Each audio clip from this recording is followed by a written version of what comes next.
پھر کچھ دیر بعد بابا چلے گئے تو بنا کسی لحاظ کے انہوں نے چپل اتار لیا تھا۔ تم بے شرم، کتنی بار کہا ہے فلمیں نہ دیکھا کرو۔ پھر بھی جوتا اس کے بازو پہ مارتے کہا، نہیں دیکھتی، یہ جھوٹ بول رہا ہے۔ وہ اپنے بچاؤ کے لیے کھڑی ہو گئی تھی۔ سچ کہہ رہا ہوں، میں نے خود اپنی گنہگار آنکھوں سے دیکھا ہے۔ اسے چراتے وہ اپنا مقصد پورا کر چکا تھا اور عشوے منہ پہ ہاتھ پھیرتے اسے وارن کرتے عائشہ بیگم کے پھینکے ہوئے جوتے سے بچتے اپنے کمرے میں غائب ہو گئی۔ عائشہ پیچھے سے رئیس کو سنانے لگی کہ تم نے ہی اسے لیپ ٹاپ دلوایا تھا، اب فیل ہو جاتی ہے یہ وہ، اور رئیس کان بند کیے کھانا کھا رہا تھا۔ رول نمبر سلپس آ گئی ہیں کیا؟ ان کا تیسرا لیکچر ختم ہوا تھا جب ایک لڑکی نے میم کو روک کے پوچھا۔ ابھی تک تو نہیں بچے، لیکن کل تک امید ہے آ جائیں۔ وہ خود بھی شور نہیں تھیں۔ ان کے پیپرز اسٹارٹ ہونے والے تھے اور رمضان بھی بالکل قریب تھا۔ آدھے پیپرز رمضان میں ہی تھے۔ سب خوب دل لگا کر محنت کر رہی تھیں سوائے عشوے سیال کے۔ وہ نقل کرنے کے نئے سے نئے طریقے ڈھونڈ رہی تھی جب ان کو استعمال کر کے وہ پیپر میں پاس ہو سکتی تھیں۔ ایسے ہی دن تیزی سے گزر رہے تھے جب ایک دن اچانک اس پہ پابندی لگا دی گئی کہ پڑوس میں نہ جانے کی۔ آپ آپا سے بات کریں نا عشوے اور مہابیر کے لیے۔ کپڑے الماری میں سیٹ کرتے وہ اس وقت حمید صاحب کے کمرے میں تھیں۔ دیکھیں بیگم جی، میں بات تو کر لوں گا بھائی صاحب سے، لیکن پلوشہ کا تمہیں پتہ ہے، وہ پتہ نہیں کیسے ری ایکٹ کرے۔ چشمہ درست کرتے انہوں نے عائشہ بیگم کو دیکھا۔ آپ بات کریں، آپا چاہے جتنا بھی خلاف رکھ لیں، لیکن وہ اس رشتے کے لیے ضرور راضی ہو جائیں گی، بس عشوے اپنے گھر کی ہو جائے۔ آپ کو اتنی جلدی کیا ہے؟ ابھی تو اس کے پیپر بھی نہیں ہوئے، وہ ابھی 18 کی نہیں ہوئی اور اسے گھر سے نکالنے پہ تلی ہیں۔ میں ابھی شادی کا تھوڑی کہہ رہی ہوں، 2-3 سال بعد ہی صحیح، لیکن رشتہ تو پکا ہو جائے نا، ٹینشن ختم ہوگی۔ اگر ہم دیر کریں گے تو کیا پتہ مہابیر کسی اور لڑکی کو پسند کر لے اور میری عشوے کا نصیب جو ہوگا اسے وہی ملے گا۔ آپ زیادہ ٹینشن نہ لیں، ابھی تو وہ خود کو نہیں سنبھال سکتی اور تم اس پہ پورے گھر کی ذمہ داری ڈالنے کی تیاری کر رہی ہو۔ پھر وہی بات، میں شادی کا تھوڑی کہہ رہی ہوں، بس بات کانوں میں ڈال دیں ان کے۔ اچھا ٹھیک ہے، بھائی صاحب سے ملاقات ہو تو میں بات کروں گا۔ کچھ دنوں بعد انہیں مسجد سے واپسی پہ خان بابا مل گئے۔ انہوں نے اپنے گھر آنے کی دعوت دی تو وہ بخوشی چلے گئے۔ پلوشہ بھی خوش دلی سے ملی تھی، جو بھی تھا تو بھائی ہی نا، اس سے وہ اکھڑے لہجے میں بات تھوڑی کر سکتی تھیں۔ چائے پئیں گے یا جوس؟ کچھ نہیں پلوشہ، بس تم یہاں بیٹھ جاؤ، اتنا کافی ہے۔ محبت سے ان کا ہاتھ تھامتے ساتھ بٹھا لیا، پھر باتوں باتوں میں مہابیر کی شادی کا ٹاپک چھیڑ دیا۔ ابھی تک تو نہیں بھائی صاحب، لیکن جلدی ہی میں اپنے بیٹے کے سر پہ سہرا سجاؤں گی۔ پلوشہ تو خوش ہو رہی تھی اس ٹاپک پہ۔ ہم بھی عشوے کے لیے رشتہ تلاش کر رہے ہیں، اگر آپ کی نظر میں کوئی ہو تو۔ انہیں امید تھی کہ وہ کہہ دیں گی کہ عشوے مجھے دے دو مہابیر کے لیے، لیکن جواب برعکس آیا۔ ہاں ہاں کیوں نہیں بھائی صاحب، ان کے رشتے کی بہن کا بیٹا ہے، اس نے بھی عشوے کے ساتھ ہی انٹر پاس کر لینا ہے، ہم اس سے بات کریں گے آپ کی عشوے کی۔ ان کے چہرے پہ آتے جاتے رنگوں کی پرواہ نہ کرتے وہ روانی سے بولتی گئی تھیں۔ حمید صاحب پھر اور بات کیے بنا کچھ دیر وہیں بیٹھے رہے، پھر اٹھ کے چلے آئے۔ وہ جانتے تھے جب یہ بات وہ عائشہ کو بتائیں گے، وہ رہا سا تعلق ہے وہ بھی ختم ہو جائے گا ان دو گھروں کے درمیان۔ لیکن وہ کیا کر سکتے تھے؟ حقیقت سے نظریں چراتے وہ عشوے کو ان کے سروں پر مسلط تو نہیں کر سکتے تھے نا۔ دل گرفتی سے سوچتے وہ اپنے لاؤنج میں داخل ہوئے۔ آج دیر کر دی۔ عائشہ بیگم سامنے ہی ڈائننگ چیئر پہ بیٹھی سفید چنے صاف کر رہی تھیں۔ ہاں بس پلوشہ کی طرف چلا گیا تھا۔ چلتے ہوئے وہ بھی ان کے پاس آ کے بیٹھ گئے تھے۔ پھر انہیں دیکھا۔ میں نے بات کی تھی ابھی پلوشہ سے، لیکن وہ خاموش ہو گئے۔ عائشہ چنے چھوڑ کے ان کا چہرہ دیکھتی رہی تھی، لیکن پلوشہ نے انکار کر دیا۔ کیوں؟ میری بیٹی میں کیا کمی ہے؟ ممتا اغوت کے آئی۔ کمی نہیں ہے، اچھا ہی ہوا ہے کہ نئی بات بنی۔ ہماری عشوے اتنی چھوٹی ہے اور مہابیر سے وہ کم سے کم 8-9 سال بڑا ہے، سمجھدار ہے، اپنے لیے ایک میچور لائف پارٹنر ڈیزرو کرتا ہے، اور عشوی ابھی بچی ہے، لابالی سی۔ ابھی تو اس کے جھگڑے ہی ختم نہیں ہوتے۔ ہو جاتی سمجھدار۔ ان کے دل کو دھکا سا لگا تھا، افسوس، اذیت کیا کیا نہیں تھی۔ آپ پریشان نہ ہوں عائشہ بیگم، اللہ نے ہماری بیٹی کے لیے جوڑ بنایا ہوگا، اس سے اچھا تو ماں بھیڑ نہیں ہوگا نا۔ ان کے ہاتھوں کو تھامتے تسلی دی۔ وہ کر بھی کیا سکتے تھے؟ عائشہ بیگم بھی خاموش ہو گئیں۔ لیکن یہ دکھ کچھ دنوں میں غصے میں بدل گیا تھا، اور اس غصے کا نتیجہ یہ نکلا تھا کہ اب ان کے گھر آنا جانا بند، خاص طور پہ عشوے کا۔ چاہے کوئی مر ہی کیوں نہ رہا ہو، ان کے گھر کسی بھی حال میں نہیں جانا۔ صحیح کہتے ہیں، رشتے ہو جائیں تب بھی لڑائی جھگڑے، اور نہ ہو تو پھر تو لازمی سی بات ہے۔ لیکن کیوں مما؟ ابھی تو ہم لوگوں نے گروپ اسٹڈی کرنی تھی۔ عشوی نیا حکم سن کے پریشان تھی۔ ایسا کیسے ہو سکتا تھا؟ عزت ویسے ہی کم آتی تھی، اور اب اس کا بھی آنا جانا ختم۔ بس میں نے کہہ دیا نا، نہیں تو نہیں۔ اچھا، آپ کو پتہ ہے ہمارے پیپر سٹارٹ ہونے والے ہیں، ہم نے پڑھنا ہے۔ بے شک فیل ہو جاؤ، پر ان کے گھر نہیں جانا۔ دو ٹوک انداز میں منع کرتے اسے اور کچھ بولنے سے بھی روک دیا۔ پاؤں پٹکتے وہ اپنے کمرے میں آ گئی۔ صرف یہی نہیں، کچھ دن بعد اس سے اس کا لیپ ٹاپ بھی چھین لیا گیا۔ پیپر کی تیاری کرو، اور پھر عشوی اکیلی ہو گئی۔ سارا دن کالج سے آ کے بلائی پھرتی، کبھی مما کے ساتھ کام کروا دیتی، لیکن پڑھتی پھر بھی نہ۔ جس دن پیپر تھا، اس سے ایک دن پہلے اس نے پڑھنا شروع کیا تھا، اور پھر دل لگا کے پڑھا تھا۔ پہلا پیپر انگلش کا تھا، جو اس کے خیال میں اتنا اچھا تو ہو ہی گیا تھا کہ وہ پاس ہو جاتی۔ اگلے پیپر رمضان میں تھے۔ عائشہ بیگم ساتھ ساتھ رمضان کی تیاری بھی کرتی تھیں، اور اسے پڑھائی کی تاکید بھی کرتی رہتی۔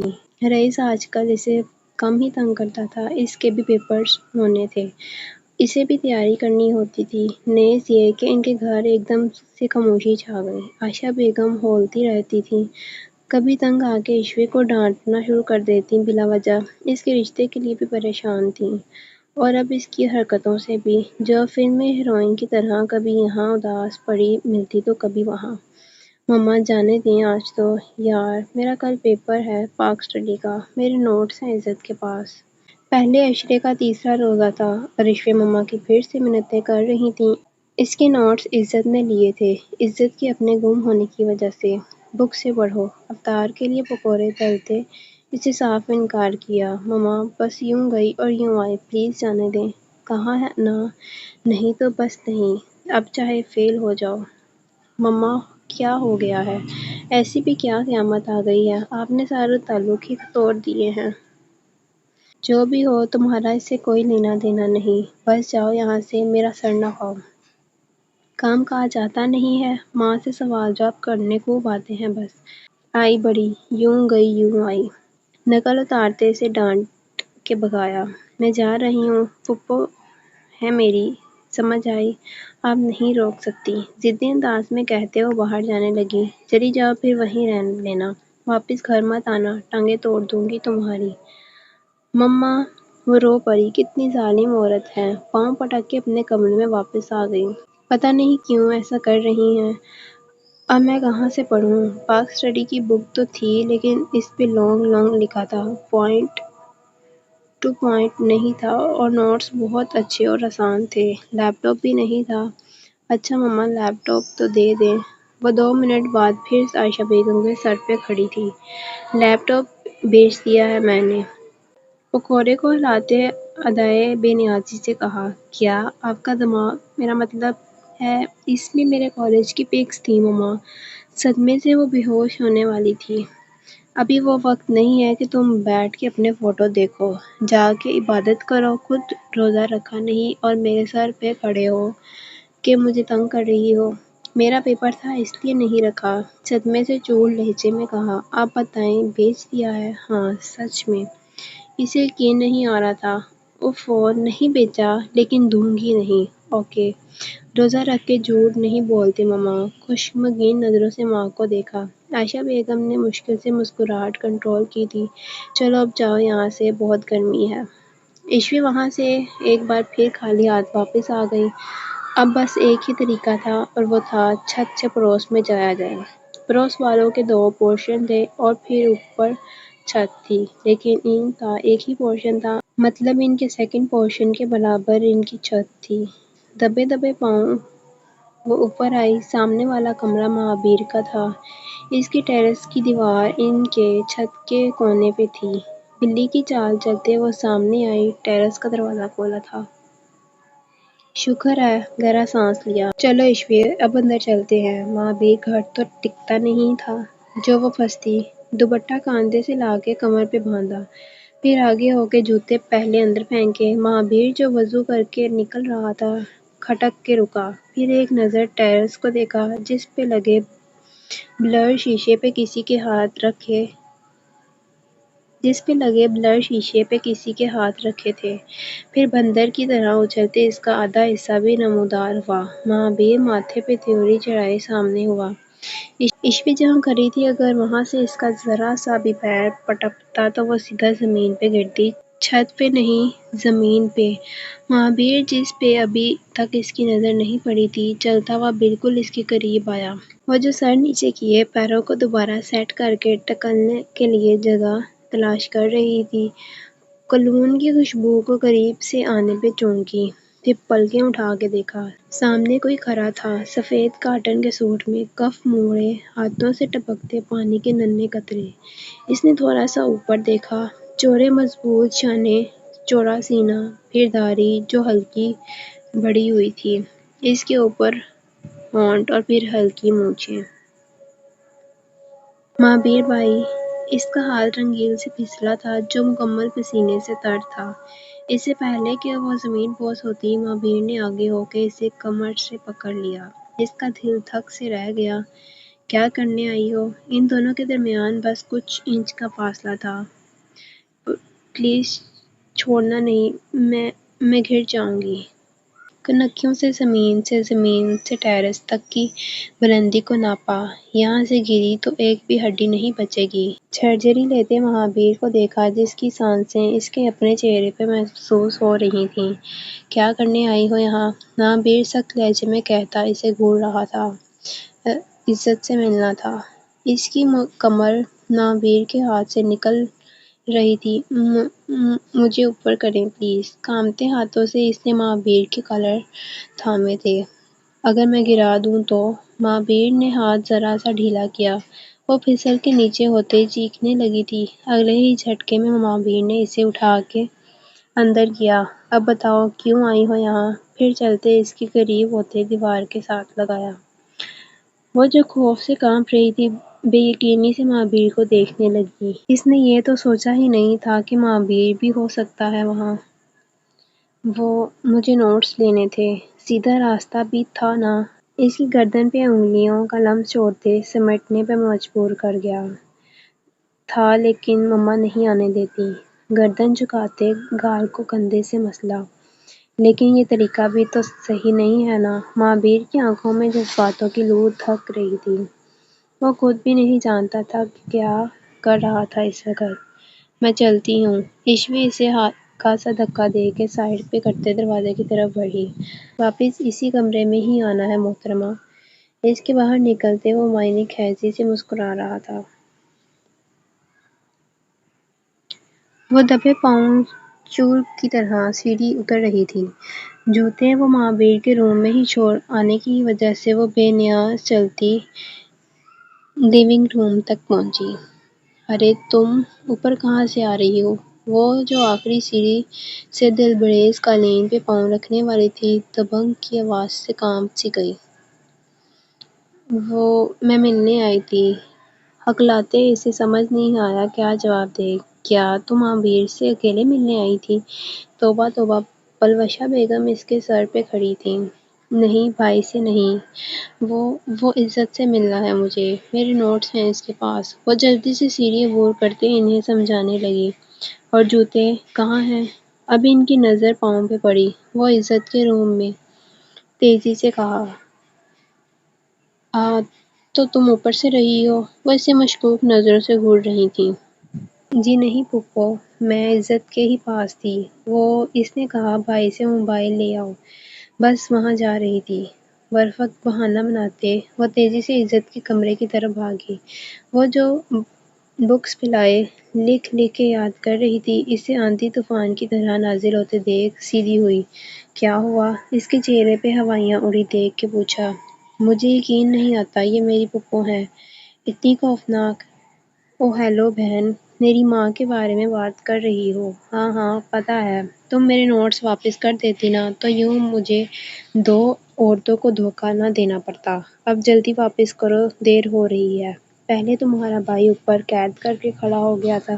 بنا سوچے جلدی سے اپنے نوٹس اس کی بک کے بیچ سے نکالے۔ اللہ حافظ، کل سینٹر میں بات ہوگی۔ جس تیزی سے آئی تھی ویسے ہی واپسی کے لیے مڑی۔ بھائی نے قید۔ عزت ابھی تک وہی بات سوچ رہی تھی۔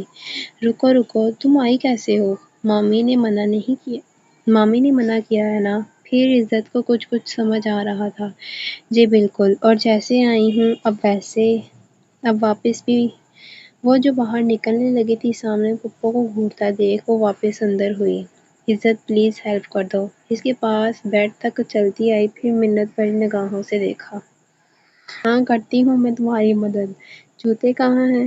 منہ بناتے اس کے خالی پیر دیکھے۔ پھر عشوے نے اسے ساری کہانی دکھ بھری سنائی۔ عزت تو پہلے اسے گھور رہی، پھر ہنستے ہنستے اس کے ساتھ باہر آئی۔ تم لوگ مہابیر کو آرام کرنے دو۔ وہ لوگ اوپر قدم رکھ رہے تھے جب پیچھے سے ایک بار پھر آواز آئی۔ جی مما، ہم لوگ بھائی سے لیپ ٹاپ لینے جا رہے ہیں، کچھ نوٹس بنانے ہیں۔ عشوے عزت کے پیچھے ایسے کھڑی تھی کہ اس کے پیر چھپ گئے تھے۔ جلدی واپس آؤ۔ جی۔ پھر وہ دونوں اوپر آئیں۔ بھائی دروازہ کھولیں۔ ساتھ دروازہ نوک بھی کیا۔ آ جاؤ، کھلا ہے۔ بھاری مردانہ آواز اندر سے آئی تو عزت نے ہینڈل گھماتے دروازہ کھولا۔ بھائی، اس کے جوتے۔ اپنی مسکراہٹ کو کنٹرول کرتے عزت نے بھائی کو دیکھا۔ وہ جو بیڈ پہ بیٹھا قرآن کی تلاوت کر رہا تھا چونکا، مطلب وہ اکیلی نہیں آئی۔ کس کے؟ قرآن مجید بند کرتے غلاف میں لپیٹا۔ عشوے کے۔ عشوے ابھی تک وہیں کھڑی دم سادھے اس انسان کو دیکھ رہی تھی۔ مضبوط کلائی، اوپر مڑے کف، بے دھیانی سے اس کی کلائی پہ موجود چھوٹے چھوٹے بالوں کو دیکھنے لگی۔ جب آئی تھی پہن کے جاتی۔ ٹیرس تو عبور کر ہی لیا تھا محترمہ نے۔ مہابیر نے اس کی نظروں کا تعاقب کرتے اپنا کف سیدھے کر کے بٹن بند کر دیے۔ میں جاؤں؟ پھر عشوے نے دونوں کو دیکھ کے ایسے پوچھا کہ جیسے وہ یہاں سے جانا چاہتی بھی ہو اور نہ بھی۔ پھر آگے ہو کے اپنے جوتے پہنے جو ایک ٹیرس کے پاس گرا تھا اور ایک فمتنا اونچا پھینک دیا تھا کہ واش روم کے دروازے کے پاس پڑا تھا۔ جھرجھری لیتے اس نے پہلے نوٹس ٹیرس سے اپنی چھت پہ پھینکے، پھر واپس جوتے اتارے اور جوتے بھی اپنی چھت پہ اچھالے۔ وہ دونوں اس کی حرکتیں ملاحظہ فرما رہے تھے۔ میں چلتی ہوں۔ پاؤں سیٹ کر کے رکھتے پیچھے مڑ کے دونوں کو دیکھا۔ گر جاؤ گے عشوے، سامنے دیکھو، مہابیر نے بے ساختہ کہا تھا۔ عشوے نے واپس مڑتے ایک بڑی چھلانگ لگائی اور اپنی چھت پہ کود گئی۔ وہ چھلانگ اتنی بڑی ہو گئی تھی کہ وہ اپنی چھت پہ گرتے اپنا بیلنس برقرار نہیں رکھ پائی۔ اکھڑا ہوا سیمنٹ ہونے کی وجہ سے اس کا گھٹنا اور ہتھیلی دونوں چھل گئے تھے، لیکن وہ کسی تکلیف کا تاثر دیے بنا واپس موڑی۔ وہ دونوں ہی کھڑے اسے فکرمندی سے دیکھ رہے تھے۔ بائیں لنگور ان کو ہاتھ پھیلایا، پھر جوتے پہنے، نوٹس اٹھائے اور واپس آ گئی۔ عائشہ بیگم ابھی تک پکوڑے تل رہی تھیں۔ کیسے پاگل دوست ہیں؟ مہابیر نے ایک سنجیدہ نگاہ عزت پہ ڈالی جو واپس مڑنے لگی تھی۔ پاگل نہیں ہے، ایکچولی مامی اسے یہاں آنے نہیں دیتیں اور اس کے نوٹس میرے پاس تھے تو کسی اور کو بھیج دیتی، رئیس کو بھیج دیتی، خود بندروں کی طرح اچھل اچھل کے لازمی آنا ہے۔ وہ دونوں انجانے میں ایک دوسرے کو لنگور اور بندر کہہ چکے تھے۔ وہ بات مان لے تو مسئلہ ہی کیا ہے؟ جاؤ، کوئی فائدہ نہیں تھا عزت سے کچھ کہنے کا۔ اس نے سائیڈ ہر حال میں اسی کی ہی لینی تھی۔ پھر اس کے جانے کے بعد اس نے اپنا موبائل نکالا۔ دنیش کا میسج آیا ہوا تھا۔ شام 5 بجے ٹریک پہ ملتے ہیں۔ میسج دیکھ کے اس کی آنکھوں میں ہلکی سی مسکراہٹ نمودار ہوئی۔ مہابیر خان، 28 سال کا نوجوان مرد۔ وہ کسی بھی بزنس کا اکلوتا وارڈ نہیں تھا، بلکہ وہ اپنے بلبوتے پہ کام کرنے کا قائل تھا، چاہے وہ ایک ریڑھی لگا کے پیاز ہی کیوں نہ بیچتا۔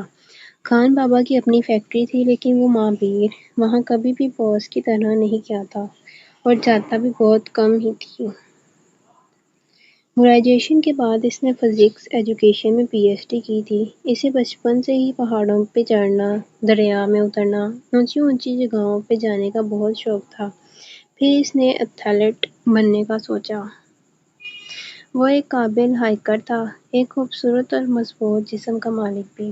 وہ انہی سرگرمیوں کی بدولت تھا جو اس کا کام تھا، اس میں ہمیشہ انسان کو فٹ رہنا پڑتا تھا۔ آج کل وہ خود کلاسز دے رہا تھا اور بینش اس کی اسٹوڈنٹ ہونے کے ساتھ ساتھ اچھی دوست بھی تھی۔ اس کا حلقہ احباب بھی وسیع نہیں تھا۔ بچپن سے لے کے اب تک اس نے 3 دوست بنائے تھے، وہ بھی ان لوگوں نے آفر کی تو وہ مان گیا تھا۔ ایک حبیب خان جو اس کے ساتھ ہی ہوتا تھا، ایک فرید بلوچ اور ایک یوسف۔ فرینڈ بھی اسے ایتھلیٹ ہی بنا تھا۔ یوسف اپنے باپ کا بزنس سنبھال رہا تھا، جس وجہ سے اس کی ملاقات کم ہی ہوتی تھی۔ اور اب بینش بھی خود ہی اس کے قریب آئی تھی۔ وہ ایک میچور لڑکی تھی۔ ان دونوں کا تعلق چند ماہ میں ہی کافی حد تک مضبوط ہو چکا تھا۔ اس کا ارادہ تھا مورے سے بات کرے گا تاکہ وہ دیکھ کے فائنل کر سکیں، لیکن اس کی قسمت میں تو کچھ اور ہی لکھا تھا۔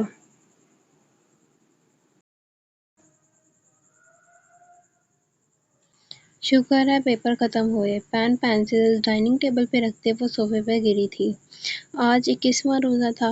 کیسا ہوا پیپر؟ عائشہ بیگم جوس کا گلاس اسے پکڑاتے پنکھا تیز کرنے لگیں۔ آج کل گرمی بھی بہت زیادہ تھی اور پھر باہر اس وقت چلچلاتی دھوپ۔ بہت اچھا ہو گیا ہے، ایک ہی سانس میں ختم کرتے جواب دیا۔ چلو اللہ کرے پاس ہو جاؤ۔ گلاس پکڑ کے ڈائننگ ٹیبل پہ رکھا۔ اب کل سے سارے روزے رکھنے ہیں۔ پھر وہ خود ہی بڑبڑائی۔ ہاں جی، سارے روزے رکھنے ہیں، عائشہ بیگم نے اس کی چیزیں اٹھاتے کہا۔